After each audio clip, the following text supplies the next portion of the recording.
Hello, my name is Mel Giverson. I'm president of TRI Transmission and Bearing Corporation. Today we will explain and describe a small oil conditioning system. This one produces only about 5 gallons a minute, but we can make them up to 3,000 gallons a minute. All with the same design, just scaled up depending upon the size of the application. First thing we'll do is go through the components that we have. Then we'll come back and demonstrate the use of the equipment. We have redundant pumps, in this case just 2 AC pumps. We can add an emergency lube oil pump that operates either on DC or on a UPS. That would be a little bit bigger skid, but this is what the customer wanted for this particular application. There's a 30-gallon reservoir here. We have the 2 main oil pumps.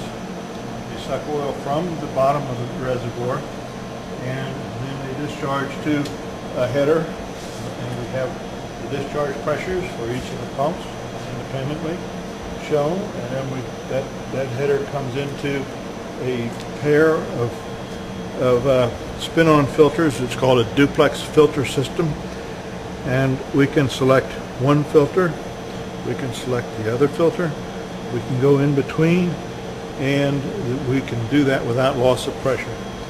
So we can, in the middle, we select both filters. The discharge of that comes over and goes out to a cooler out here. This is a dummy system because we're not using the coolers in our test rig. This is a test rig just to demonstrate that all the parts work. So we go out to the cooler and we come back from the cooler on the other side. So we have a hot oil coming into a temperature control valve that has preset temperature in it. And this will then take the cool oil and the hot oil and supply it at the preset temperature to the discharge header over here. We have instrumentation, temperature, pressure, and our flow meters. This is, as I said, set up for a test, but this is where one flow line would go out to one bearing, and this flow line would go out to another bearing, and in this case they come back and return to this side right here. We have a pressure switch. This is protection for the system, pressure switch, and a pressure relief valve. So if the pressure gets above a certain point, or if there's blockage in the line, the oil will recirculate back to the reservoir and the pumps will be protected. We have other features of this equipment which are on this side of the system. This is a heating element, and the way this is built is inside of a dry well so that we don't have oil directly contacting the heating elements. It's a safer system. And then this is just a simple glass for oil level. These are the controls for the 2 pumps. We can turn the system on here and we'll see that the system will come on. I want to discuss the fault first, fault condition. The fault circuit is separate from the rest of the controls on the inside, and this is set up so that it can go to a control room and give them an advisory light, just as this one in parallel to this, such that if there's a fault in the system, then they'll have an indication up there. This fault is one that whenever the pressure is 0 or low, below a set point, the fault will pick up. And if we have it running and the pressure switch, the pressure drops and the pressure switch operates, then it will try to pick up both the pumps. So right now the pressure switch is in the 0 pressure condition. When I press the control here, both pumps will pick up. And we have to deselect the pump that we don't want.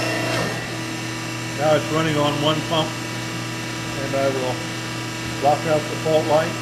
Now one of the conditions that the operators like to have is the ability to start a second pump, drop out the first, so that one week they run one pump, the next week they run another pump, and when they swap over, there's no issue of dropping out on the pressure. So I'll demonstrate this. Here we turn on the second pump, turn off the first, no fault. Now we will induce a fault condition, a low pressure, from operating the test switches that we have, or test valves over here.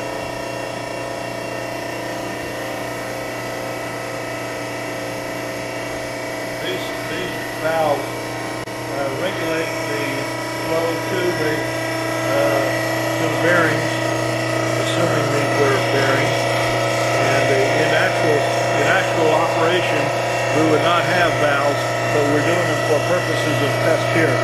So if we open this up, the pressure drops down, and then the second pump picks up, and the pressure goes up. So now we have two pumps running. Let's say we got this fault. The fault is indicated in the control room. The control operator would come down to the panel, and he would come over, and then he selects the pump that he wants. So he's running on the pump that he wants. Press the fault line. Now we're back in normal operation.